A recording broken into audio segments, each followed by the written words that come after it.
Toward the civil disobedience movement.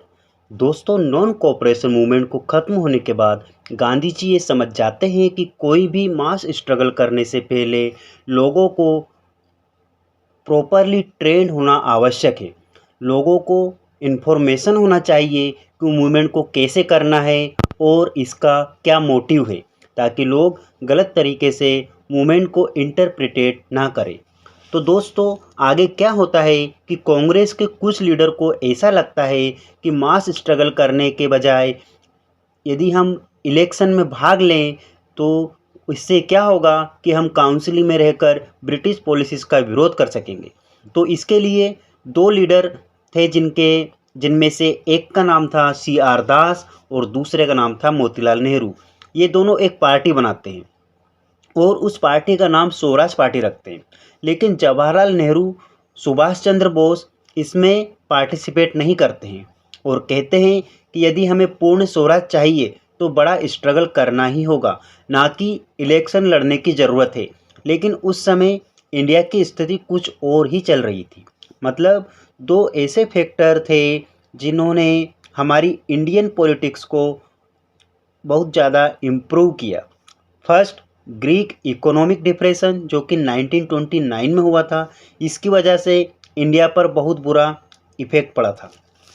तो दोस्तों, इससे जो भी इफ़ेक्ट हमारे इंडिया के ऊपर पड़े थे उनमें से सबसे पहला तो इफ़ेक्ट यह था कि इस डिप्रेशन के चलते इंडिया में एग्रीकल्चरल जो प्राइसेस जो थे बहुत कम हो जाते हैं। मतलब एग्रीकल्चर जो प्राइसेस जो होते हैं वो फेल कर जाते हैं।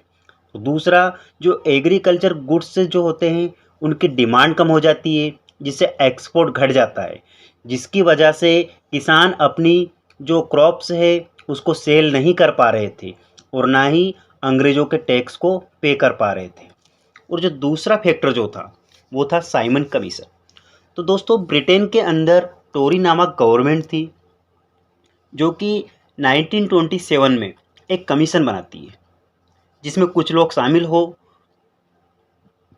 होते हैं और इस कमीशन को लीड करने वाले व्यक्ति का नाम था सर जॉन साइमन। इसलिए इस कमीशन को साइमन कमीशन बोला गया है। इस कमीशन को आखिर क्यों बनाया गया था, इसका ऑब्जेक्टिव क्या था? तो दोस्तों, इसका ऑब्जेक्टिव था इंडिया के कॉन्स्टिट्यूशन को रीन्यू करना और इसमें कुछ चेंजेस को सजेस्ट करना, क्योंकि इंडियन लोग ब्रिटिश के कॉन्स्टिट्यूशन से खुश नहीं थे। लेकिन दोस्तों, इसमें एक प्रॉब्लम थी। अब वह प्रॉब्लम क्या थी? तो दोस्तों, इसमें जो लोग शामिल थे इस कमीशन के अंदर में उनकी संख्या तो 7 थी, लेकिन ये सारे के सारे मेंबर जो थे ये अंग्रेज़ थे। मतलब इसमें कोई भी मेंबर इंडिया से नहीं था। तो दोस्तों, यही बात इंडियन को अच्छी नहीं लगती है कि आप इंडिया के कॉन्स्टिट्यूशन के लिए आ रहे हो और इसमें किसी भी इंडियंस मेंबर को शामिल नहीं किया गया। इसलिए दोस्तों, जब यह कमीशन 1928 में इंडिया में आता है तो बहुत सारे लोग इसका विरोध करते हैं और साइमन गो बैक के नारे लगाते हैं।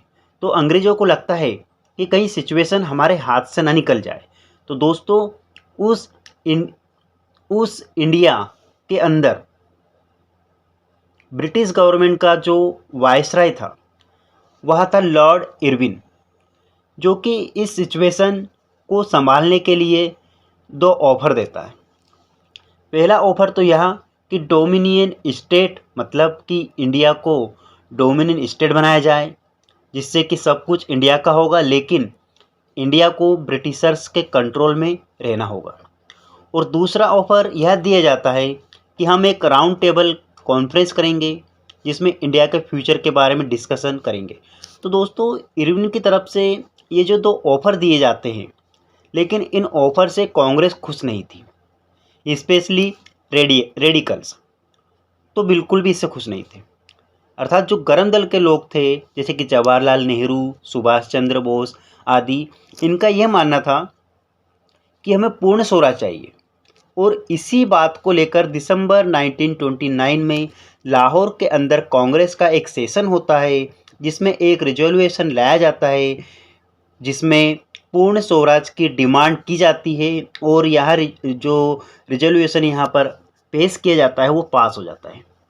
और नेहरू जी यहाँ पर ऐलान करते हैं कि हम 26 जनवरी 1930 को इंडिपेंडेंस के रूप में सेलिब्रेट करेंगे और आज़ादी की लड़ाई के लिए शपथ भी लेंगे।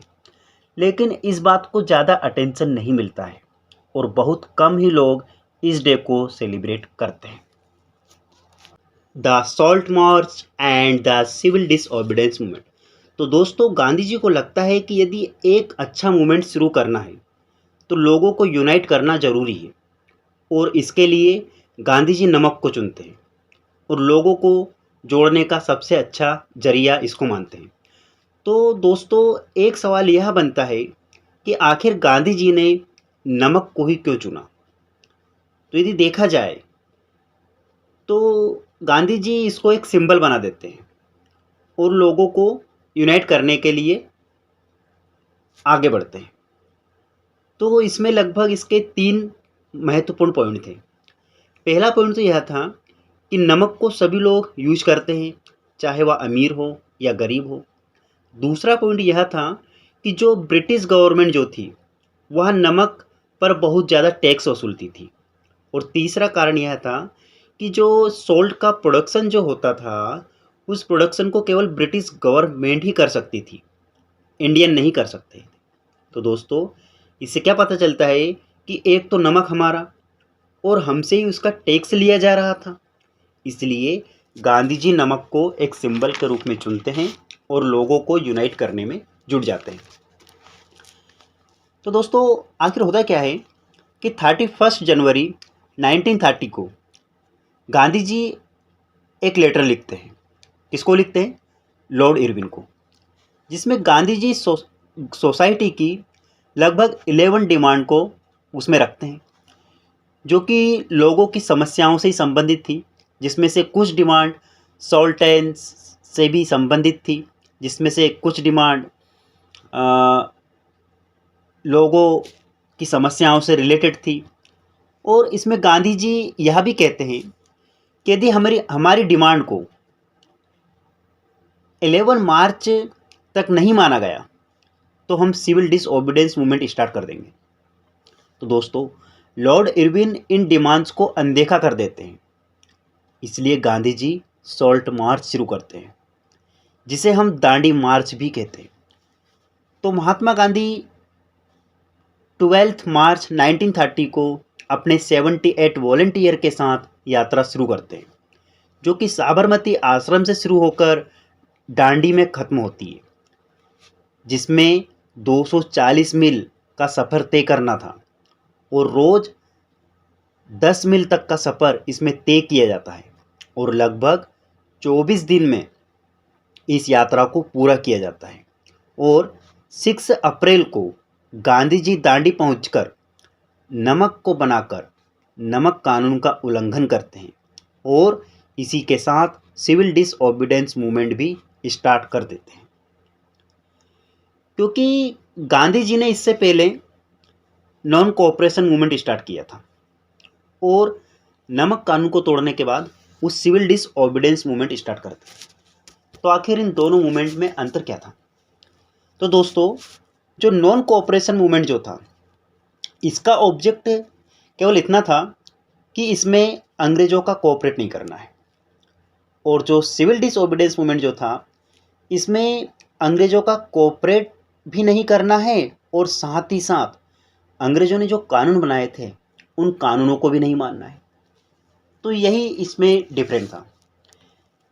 तो दोस्तों, गांधी जी ने सिविल डिसओबीडियंस मूवमेंट की शुरुआत कर दी थी। तो लोग गांधी जी को देखकर अलग अलग हजारों जगहों पर लोगों ने नमक कानून को तोड़ना शुरू कर देते हैं देश के अंदर। और इसके साथ साथ जो फॉरेन क्लॉथ जो होते हैं उनको भी बायकॉट करना स्टार्ट कर देते हैं।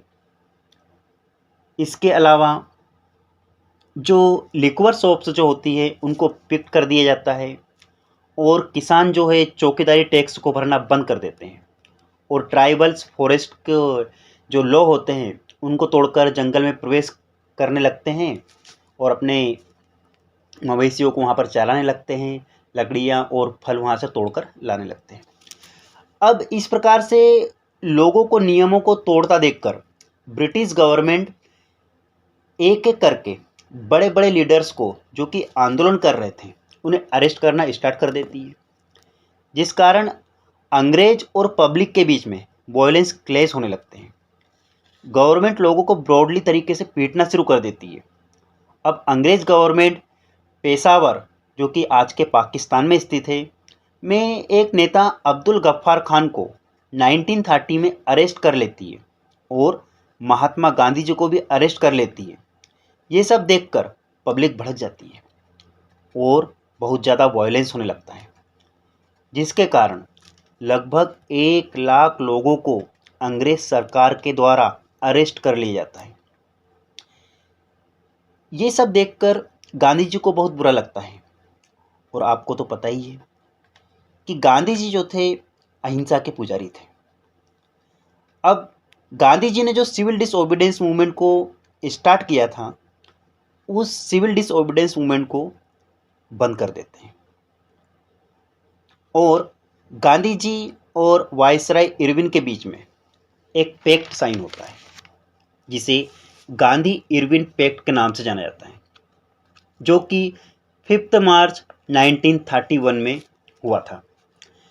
इस पैक्ट के अनुसार लॉर्ड इरविन गांधी जी को सेकंड राउंड टेबल में पार्टिसिपेट करने के लिए बोलते हैं। तो गांधी जी तैयार हो जाते हैं और एक कंडीशन यहाँ पर रखते हैं कि जिन लीडर्स को अंग्रेज गवर्नमेंट ने अरेस्ट किया है उन्हें छोड़ दिया जाए। तो दोस्तों दोनों मतलब इरविन और गांधी जी एक दूसरे की कंडीशन को मान लेते हैं और यही गांधी इरविन पैक्ट कहलाता है। तो दोस्तों इस पैक्ट के according Gandhi ji second round table को अटेंड करने के लिए लंदन जाते हैं, लेकिन वहाँ पर गांधी जी को किसी भी बात को नहीं माना जाता है, जिससे गांधी जी बहुत ज़्यादा निराश हो जाते हैं। और जब वह इंडिया आते हैं तो देखते हैं कि अंग्रेज गवर्नमेंट ने जवाहरलाल नेहरू और अब्दुल गफ्फार खान को अभी भी जेल में ही रखा हुआ था और कांग्रेस पार्टी को इल्लीगल घोषित कर दिया था।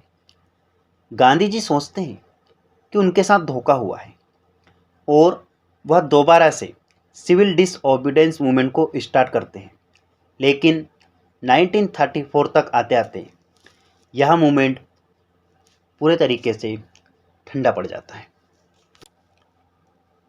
How participate so the movement. दोस्तों यहाँ पर हम जानेंगे कि जो विभिन्न प्रकार के ग्रुप थे उन्होंने इस मूवमेंट को किस प्रकार से लिया और किस प्रकार से इसमें पार्टिसिपेट किया।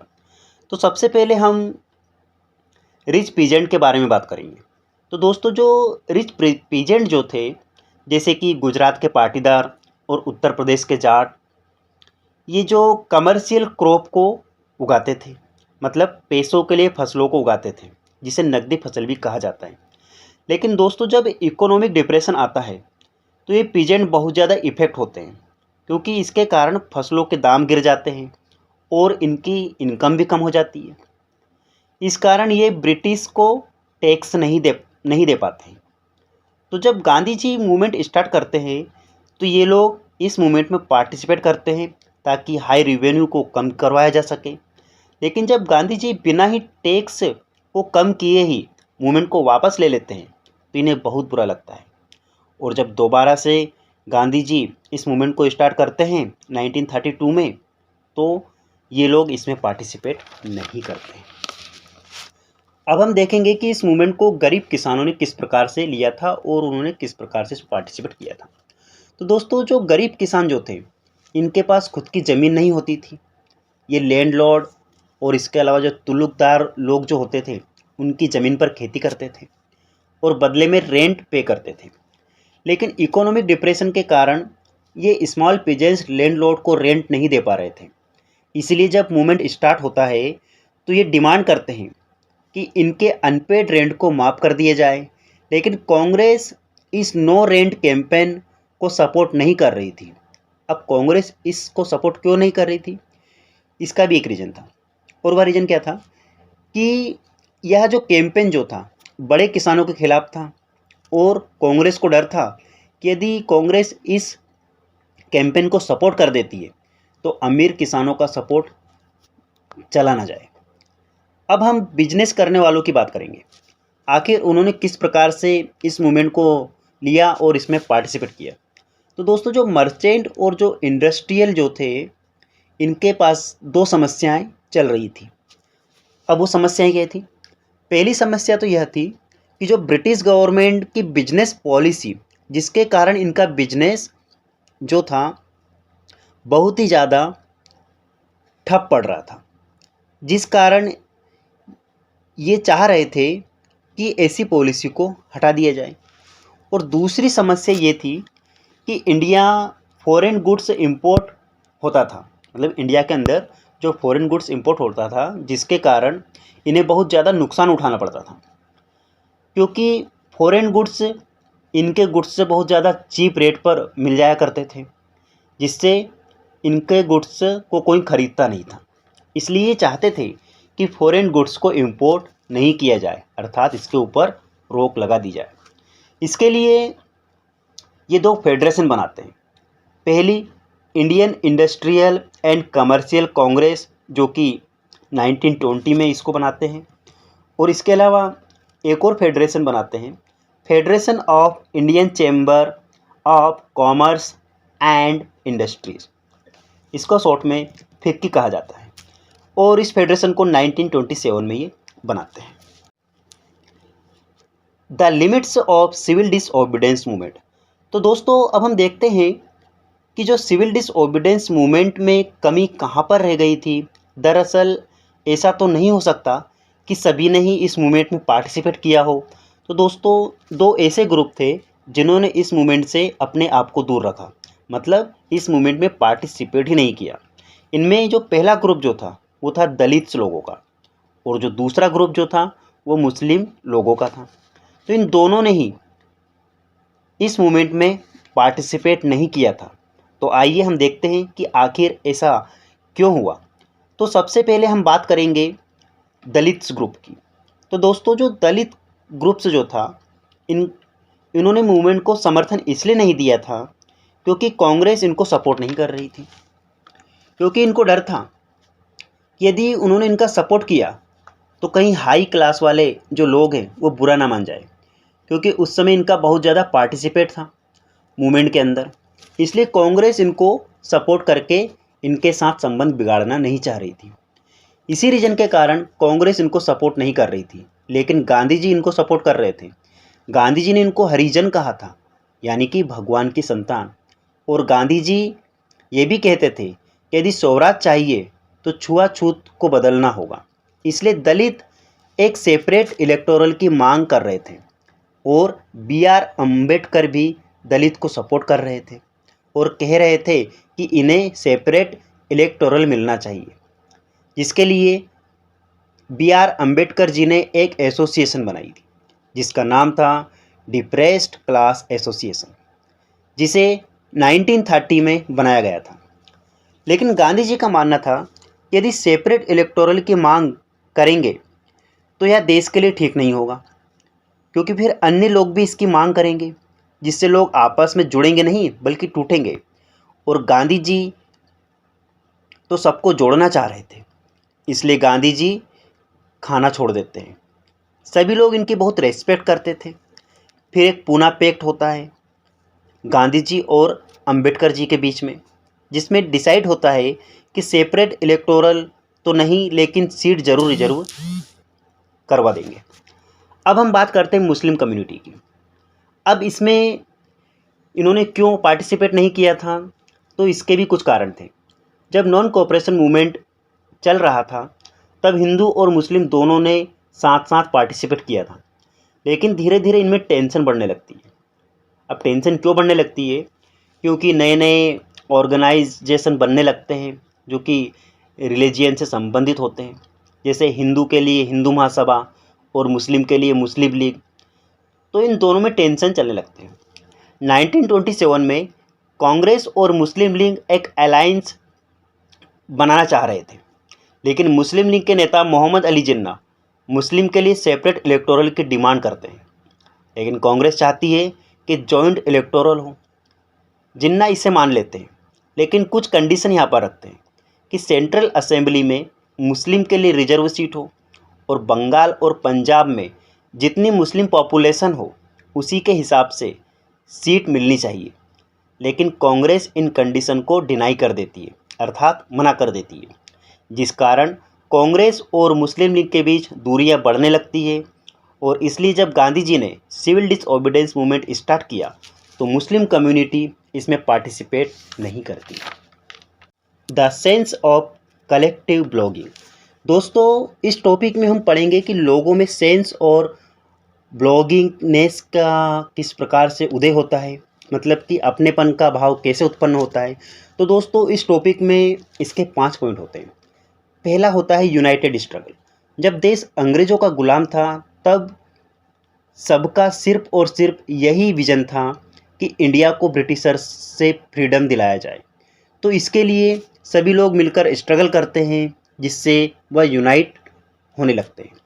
दूसरा था कल्चरल प्रोसेस। लोगों ने खुद को कल्चरल के साथ रिलेट करना शुरू कर दिया था, जिससे वह आपस में जुड़ने लगते हैं, जैसे folk story, folk song, regional language आदि। तीसरा जो था वो था फिगर्स एंड इमेजेस। दोस्तों, हम पहले भी पढ़ चुके हैं कि 18th और 19th सेंचुरी में जो आर्टिस्ट थे वह अपने नेशन को अलग अलग एलोगोरी से रिप्रेजेंट करते थे। जैसे जर्मनी की एलोगरी थी जर्मेनिया, फ्रांस की एलोगरीज थी मेरियन। उसी प्रकार से इंडिया को रिप्रेजेंट किया जाता था भारत माता से। भारत माता की इमेज सबसे पहले बंकिम चंद्र चट्टोपाध्याय ने बनाई थी और एक गीत वंदे मातरम भारत माता की सराहना में लिखा था। और इस गीत को इन्होंने अपने नॉवल आनंद मठ में भी जोड़ा था। और बाद में अबिंद्रनाथ टैगोर ने भारत माता की पेंटिंग बनाई। और फोर्थ जो था वो था फ्लैग। दोस्तों, फ्लैग की वजह से भी लोगों में सेंस ऑफ कलेक्टिव ब्लॉगिंग जागती है, क्योंकि फ्लैग पूरी कंट्री को रिप्रेजेंट करता है। और फिफ्थ था रीइंटरप्रिटेशन ऑफ हिस्ट्री। दोस्तों, जब लोगों को पता चलता है कि इनकी हिस्ट्री बहुत ही अच्छी थी, चाहे वो आर्ट्स हो, एग्रीकल्चर हो, रिलीजियन हो या कल्चर हो, जब से ये ब्रिटिश आए हैं इन्होंने इसे तहस नहस कर दिया है। इसीलिए इंडिया को इनसे आज़ादी दिलानी ही होगी। आई होप दोस्तों आपको हमारा टॉपिक बहुत अच्छा लगा होगा। यदि आपको हमारा एक्सप्लेन करने का तरीका पसंद आए तो प्लीज़ वीडियो को लाइक और चैनल को सब्सक्राइब ज़रूर कर दीजिए और अपने दोस्तों के पास भी इस वीडियो को शेयर करें ताकि उनको भी इससे हेल्प मिले।